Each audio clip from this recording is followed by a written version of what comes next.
Ang nakaraan, nagkamalay na si Carlos at pumuslit sila sa ospital para hindi mahuli si Mark at nakita sila ni Mang Frank ngunit hindi sila naabutan.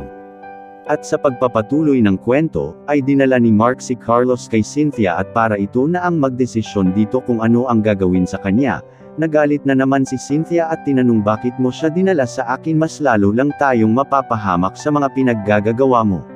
Para matuldukan na ang kasamaan ni Cynthia at Mark, isa sa mga kaibigan at kabarkada ni Cynthia ang nakakaalam ng kanyang mga plano, dahil sa una pa lang ay nagtanim na siya ng sama ng loob kay Carlos, dahil sa hindi na nito pagpansin sa kanya, at dahil nga mayaman siya ay plano siyang ipatubos, kina Don Julio at Doña Hilda.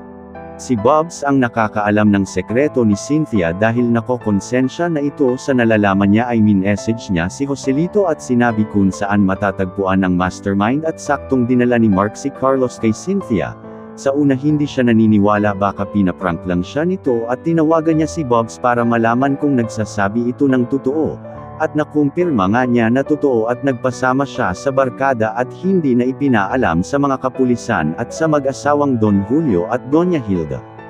At natuntun na nga nila ang bahay ni Cynthia, at umakyat sila sa bakod para hindi makita, at namasdan nila si Carlos na hinang-hina at payat na payat dahil ilang araw na ring pagod at gutom at sinunggaban ng barkada si Mark at kaagad na pinagtulungan para hindi makawala at nang tatakbo na si Cynthia ay hinila siya sa buhok ni Jornaline, at tinulungan nilang buhatin si Carlos, at tumawag na sila ng barangay at kapulisan at nasukol na nga sina Cynthia at Mark.